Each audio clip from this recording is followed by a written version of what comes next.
Now, the Ministry of Youth Development and National Service, or MyDNS, has a host of opportunities for young people between the ages of 18 to 35 years old. And this morning, the Line Minister Foster Cummings joins us to talk more about it. Minister Cummings, good morning. Good morning. How are you this morning? I'm great and happy to be here again with you. Yes, same. On this lovely Monday morning. Now, I know that the Ministry of Youth Development and National Service, relatively new ministry. Just give us an overview in terms of the purpose of the ministry, some of the objectives. This ministry was set up back in 2020 by the Honorable Prime Minister with the intention of catering specifically to the development of young people. It's the first time that we have a ministry specifically dedicated for that purpose. Before this, it was a division in the Ministry of Sport. So that the ministry has been looking at coming upon developing a youth policy, which was approved, a youth policy taking us up to 2025. How do we provide opportunities for training and development of young people on a wider scale? And we have been doing that. We have been rolling out several programs, and the uptake has been very good. And I want to share some of those programs this morning. Oh, well, let's get into it, Minister. Okay, so that one of the things that we have been doing is a focus on agriculture, because we want to get young people involved in food production so that we can look at our food security and reduce our food import bill. Previously, a lot of young people were not attracted to agriculture. Now with our youth in agriculture programs, we have seen that there are several, quite a large number of young persons have become interested in agriculture. One of our programs, the Agricultural Homestead Program, is designed to train by 2025 1,200 new homestead farmers in the country. And we do that program in conjunction with UTT, Centeno, and the program affords, what the program does, it takes idle agricultural land. The government will develop those lands into 2-acre parcels. We run into a training program with UTT, and coming out of that certificate program, you get access to these 2-acre plots, which will come with a starter home and a grant of $20,000 courtesy of the government of Trinidad and Tobago. All of the monitoring and evaluation we put in place, the support for these farmers, a model farm will be on each estate, so that we're not just giving you the land, we are preparing you to become an agro-entrepreneur, and we will give the support to these farmers when they are on the lands. Minister, what is the follow-through? So we have these young farmers, at least 1,200 that you're identifying with this particular project. We have these farmers, they're growing this. Is it a DIY project where they grow it for themselves, or can they also offer it to other people in the market? Well, the thing is, we are looking to create, as I said, agro-entrepreneurs, so that NAMDEVCO will come on board with us to assist them in finding markets. Even before that, the Ministry of Agriculture, who we're doing this in partnership with, will do the soil testing, will advise them what crops they can plant, and as I said before, NAMDEVCO will take them through the process of how do they market these products. We will as well have a value-added component to it, so that we will have an agro-processing facility that will take up a lot of these crops to add value that they can then export to the regional and international markets. And in terms of local, do we see any sort of partnerships with restaurants, for example, where they can actually get the fresh produce from these young farmers into the restaurants and then go on the, table? Restaurants, the fast food outlets, the hotels, the supermarkets, all will be on board with this program. In addition to that, we do have a shade house program that will focus specifically on short-term, high-value crops like broccoli, etc. And that program has been run with UWI, and the government has allocated 26 acres of land at Tucker Valley in Caravan for this program. We're doing this coming out of our visit to Guyana, where we saw a very active and successful shade house program there, and we have partnered with them to share that technical information with us, and that program is currently being advertised. We have a 100 quote on right now. It's our intention to train 300 shade house farmers by 2025. Its applications are out now, www.mydns.gov.tt. You can go on and apply to become a shade house farmer. Now, Minister, I know some of the things you would have mentioned about the project is that it is oversubscribed. So for those who are waiting to apply to the program, is there a wait list, or they have to reapply when the next cohort begins? They will have to reapply. For instance, currently we have already reached about 500 applicants for the current intake, and we really can only take 100. But there are other programs programs that these applicants can apply for, because we have a wide range of programs. We are about to introduce an aquaponic program to train another 300 persons in that category, because we live on an island, and therefore we should be able to exploit fish, shrimp, etc., which we import a lot of. We have as well that program coming on soon. Yeah. But in addition to these agricultural programs, we have a range of skill training programs, and those programs have also been very successful. Now, Minister, before we get to, because I do have the vocational question for you, just one more question on the agro side. I know these programs are targeting the 18 to 35 youth group, yes. But is there any sort of indication or decision to go into the schools with these agri programs as well, just to generate that interest from a younger age? We have been talking to Ministry of Education in that regard, and very soon we will be having some collaboration with Ministry of Education and Ministry of Agriculture to do to expand what is yes. happening at the secondary and primary school level. Nice, good. Now, vocational. So I know that there are some vocational opportunities as well. Tell us about it. So many, and you know, we are so excited about it because the young people are just getting on board. We have, for instance, a program in heavy equipment operation. It's called All Set. Right. And what does that program do? We intend to train at least 300 new operators to operate backhoes, excavators, dump trucks, skid steer, etc. That program is run in conjunction with NESC, and we graduated about 100 some time ago, and we currently have another 100 on, and we keep rolling that program over because of the interest in it. Yeah. And therefore that will give a support to the construction sector as we fill that gap and that void for heavy equipment operators. We also have a project called Project Drive. That program is intended to introduce new mechanics into the system, and we as well already graduated 100. We currently have another cohort of 100 in the Drive program. CRISP, which is auto, which is air conditioning and refrigeration, we just took on 100 into that program, and we intend to train 300 new persons in air conditioning and refrigeration. We also have the program coming out of the Ministry of Trade and Industry in woodworking. We have also a program that will treat for the light manufacturing sector. There's one that will treat with the yachting industry. We also have, for instance, a music production program, and that program very exciting for the young people. We intend to train another 300 persons in that program. Adult leadership program in conjunction with the Ministry or with the University of the West Indies. And we continue to roll out programs for plumbers, electricians, masons, carpenters, a wide range of training programs in conjunction with MIC, YTEP, and the NESC. Yeah. I love that you mentioned MIC, Minister, because I'm also wondering about the technical aspect as well, or the technological or digital aspect as well. Are you going to be partnering with MIC sometime in the future to boost the technology skills as well of young people? Oh, we do have a program for that as well. We do offer a program in coding, in computer programming, computer repairs. If you think about it, we do have programs for it. We have at least 30-something programs geared to young people. And to take it a bit further, we have designed a youth caravan to take these programs into the community. On Saturday, we were in Morvant. In Morvant, yes. And you can just feel the excitement of the young people as they come on board and see what the government has available for them. We were in Point Forte, Port of Spain, Caranage, and we intend to take this caravan throughout Trinidad and Tobago. So we're not just waiting for the young people to go on the website or to find this information out through the media. We are going into the communities and taking these training programs into the communities. Minister, let's talk about the young people who don't have that full academic certificate. Now you go for a job, you go to school, you have to get at least 5 CXC passes, that sort of thing. We do have the very unfortunate reality that some students do not have that full academic certificate. If they're interested in one of these programs, is there any work around that? I can tell you about the program we have called Bridging Success. And what is Bridging Success? Bridging Success, we designed in conjunction with the UTT. And what it does, it takes those young persons who may not have achieved a full certificate into a remedial program of sorts. And coming out of that program, they will, once they successfully complete that program, they will be able to matriculate into higher learning at the university level.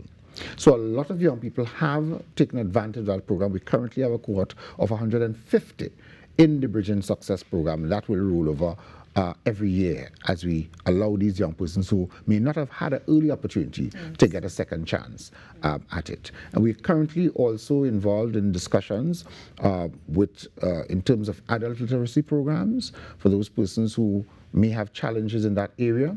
And as well, we are currently also designing a program to take up those persons who may have left secondary school with no certificates whatsoever.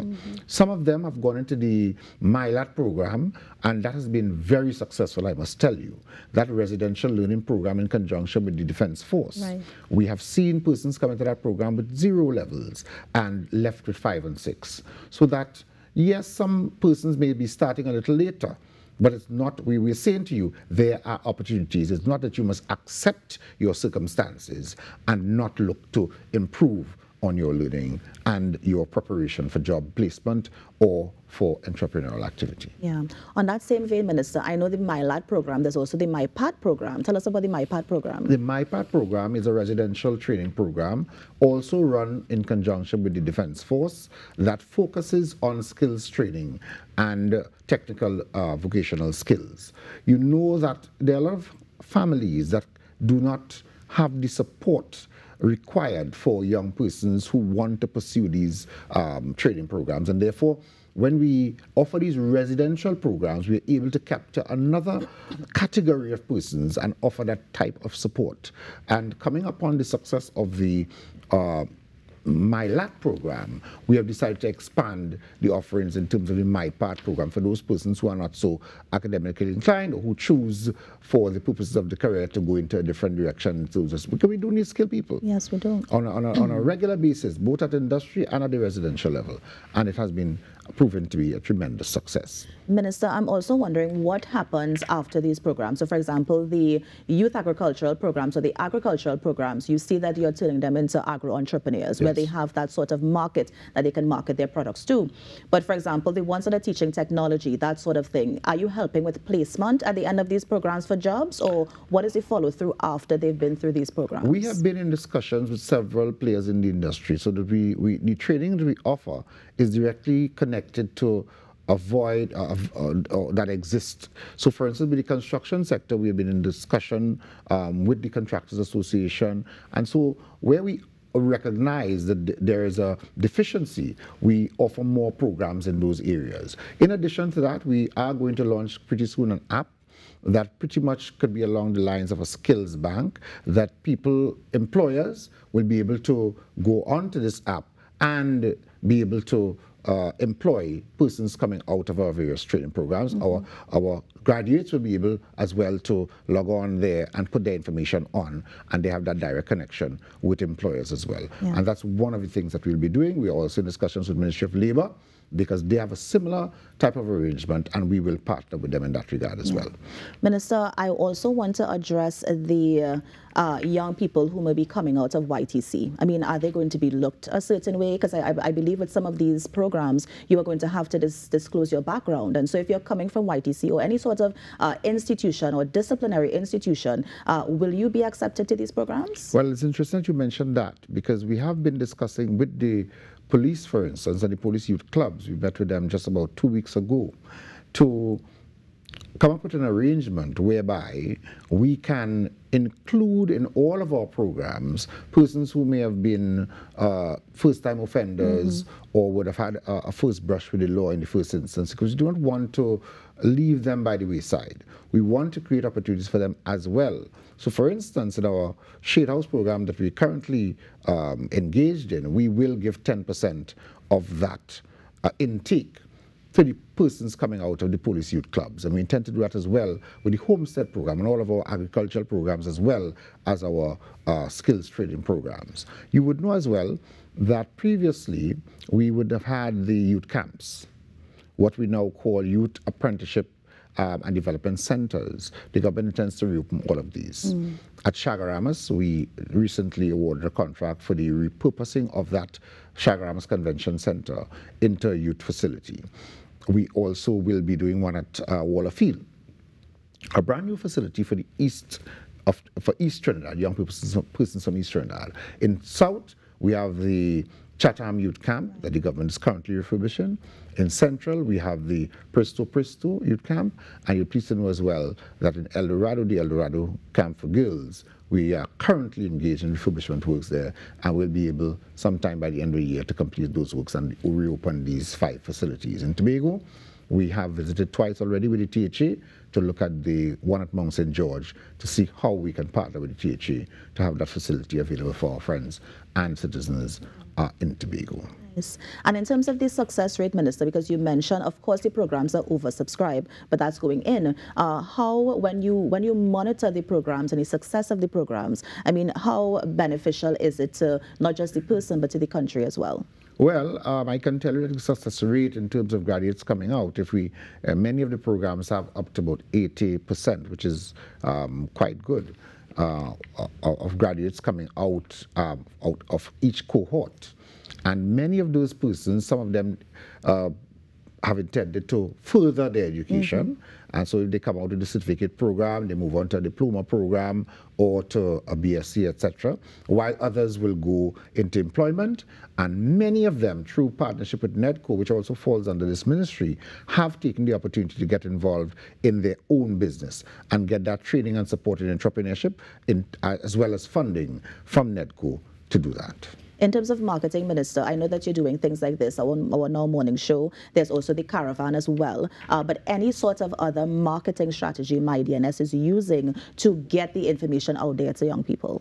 Because we know that young people are much into social media, the MyDNS launched a new website. We are also on all the social media platforms, so that's how we connect directly with the young people. Every young person is on a cell phone somewhere, so that we utilize that mostly. And of course, the Caravan helps in a big way, because once you go into the communities and the young people feel that excitement and that vibe, they come to find out what is happening. And every Caravan, we attract at least about 800 young persons who come to the Caravan and get that information firsthand. And many of them apply for the programs at that time. And of course, we use traditional media as well. Yeah. Minister, in terms of holistic development, because I know we have a ton of programs in different sectors, but we are also looking to create that upstanding citizen who's going to come out and, you know, serve the country eventually. Are there any sort of social support services, mental health services that you also provide in these programs as well? Well, even as part of our training program, in addition to the business skills, we do have as well a life skills component that I think we called it civics before, but that is the intention to train these young persons as well and to expose them to how do you become a model citizen, you know, about citizenship and the responsibilities that come with that.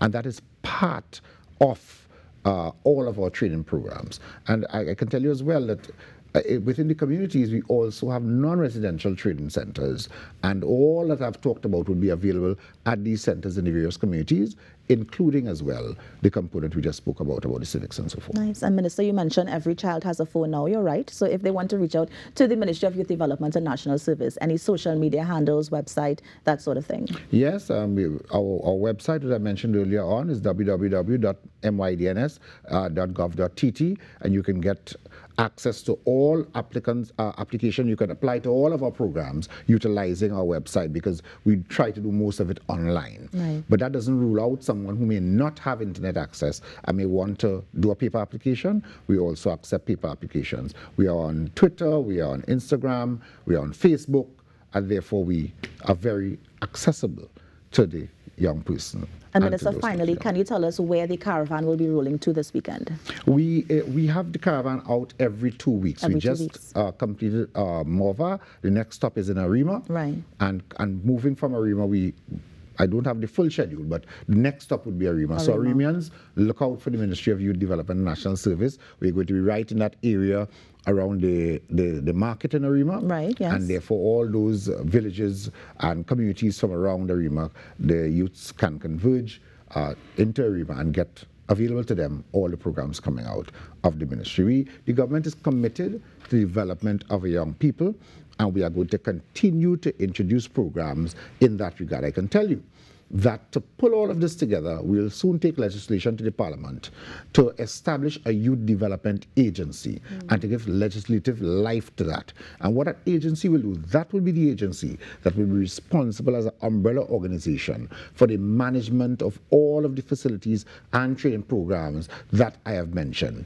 So we avoid duplication, we improve on our efficiency and delivery, and we make sure that there's a sustainable plan and arrangement in place for the development of all our young people, particularly, however, those that fall into the category that we refer to as NEET, which is that they're neither involved in education or in employment or in training. That is the category of persons. While all of our programs are not specifically designed for that at-risk group, we want to pay some special attention to that group to make sure that they have another opportunity to become successful citizens of Trinidad and Tobago. Thank you so much, Minister Cummings. Always a pleasure to have you here. I know that there was a wealth of information to take in, but I think very good information as well. So thank you so much. Always pleased to come and share with the citizens of Trinidad and Tobago what the government is doing for our young people. Thank you, Minister. And that was the Minister of Youth Development and National Service, the Honorable Foster Cummings, just giving us an update on some of the activities and programs currently taking place at My DNS. You're on the Now Morning Show. We're going to take a break and be right back. Stay with us.